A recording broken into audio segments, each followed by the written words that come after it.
Hello! Hello, hello, hello! Magandang araw at magandang buhay at panibagong vlog na naman si Bonsai Stang Lumpo. So, ito yung ating gagawin ngayon, itong ating kamuning tulis na sobrang wild na. So, nakita nyo naman, okay, hindi na siya makilala na bonsai materials. Yan, sobrang wild na. At the same time, kailangan na nating linisan ito dahil ang mga ano niya ay nangingitim na siya. Okay, kailangan ng i-brush. Okay, ito yung ating gagawin ngayon.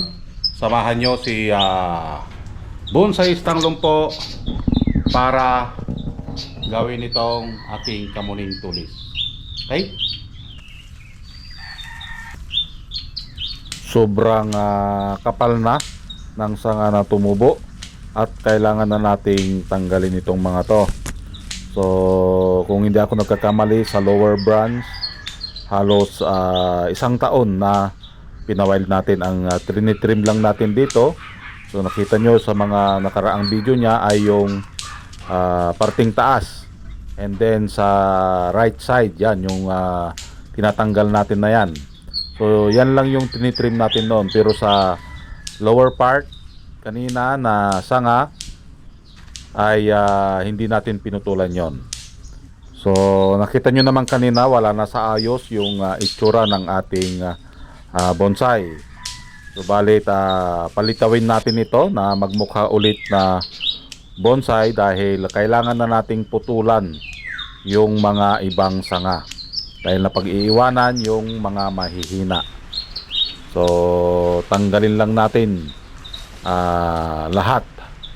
So ito ay kamuning tulis na napapabilang sa hindi kinakalbo na bonsai. Kaya kung mapapansin nyo, mayroon siyang isang dahon na naiiwan. So not totally na kinakalbo talaga. Yan, katulad niya, no? So nagtitira pa rin tayo ng isang dahon para yun ang magsipsip ng tubig. Kapag kasi kinalbo natin ito, mas mayroon siyang chance na mamatayan tayo ng sanga. Yan. So kailangan matanggal lahat itong mga to. Dapat mapalitaw natin yung kanyang sanga. At para makita rin natin kung yung mga ibang wire na nai-wire natin ay bumaon na. Yun. So unti-unti na tayong matanggalan dito ng mga dahon at sanga. Yan, so kailangan na, lalaki na yan, no? So kailangan natin matanggal yan para lumakas yung mga mahihinang sanga na nai-wire natin.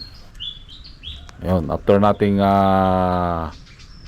matanggal ng sanga, yung dapat na i-wire ay ating i-wire naman.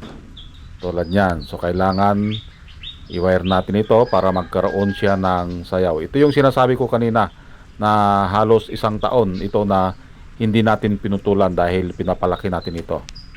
So alam natin na ang lower branch or lower part ng ating halaman, ito yung pinakamahina.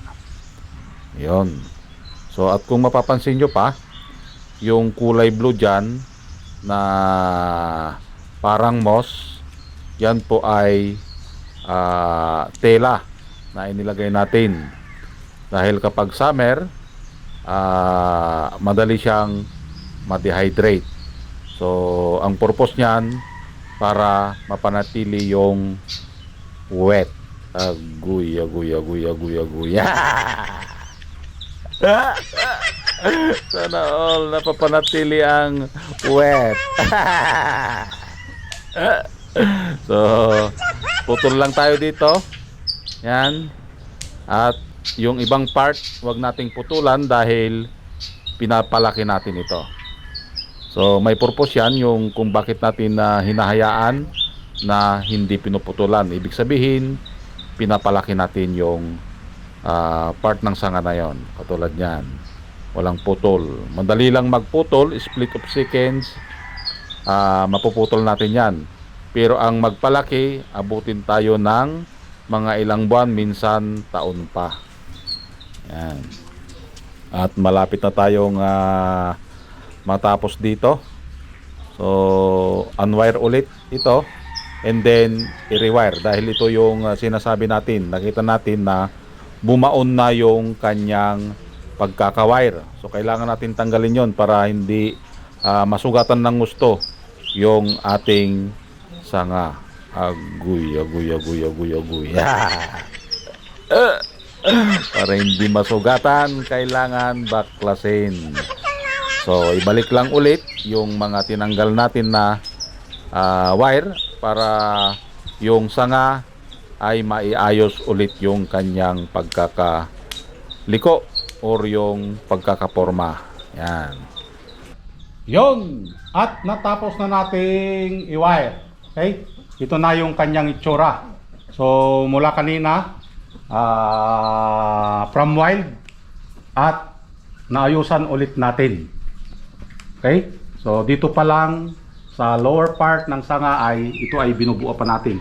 Okay, pakapalin pa natin ito. Samantala dito halos makapal na. Ganon din dito sa parting taas. Yung ulo na lang ang dapat may mga sanga pa dito. Okay? Binubuo na lang natin yung ulo dahil nagputol tayo. Nagputol para ang purpose niyan para magkaroon ng sibol or kumapal yung sanga. At kung mapapansin nyo pa, mayroon tayong hindi naputol dito. Yan. So, hindi natin winire, hindi natin pinutol. Ang purpose niyan para palakihin yung part na ito. Ito yung tinatawag nating sacrificial branch. Ganon din dito sa kabila. Okay? Dito sa kabila, nag-iwan pa rin tayo para mapalaki pa natin yung sanga na ito. Ganon din dyan. Yan. So, ang palakihin yan mula dyan hanggang doon. Yan. Okay? At hindi tayo nagputol. Dahil nga, kulang pa sa taba ng sanga. Ganon din dyan. Hanggang doon sa kabila pa. Yan. Walang putol-putol ito dahil gusto pa nating lumaki yung kanyang mga sanga. Pero dito na, nakuha na natin yung gusto nating laki, nagputol na tayo. Okay? So, ang mangyari niyan, trim-trim lang dyan, nakapokus tayo doon sa pinapalaking sanga doon, yung mga walang putol. Okay? Para lumakas, makahabol sila doon sa paglaki ng sanga. Ganon din ito. Okay? Nakapokus tayo dito sa mga lower part. Andun. And then, dito. So, magbilang pa siguro tayo, maghintay ng 2 taon, buo na ito. Okay? So, yun lang. And maraming salamat at nasamahan nyo na naman si Bonsai Stang Lumpo. Hanggang sa muli. Bye-bye.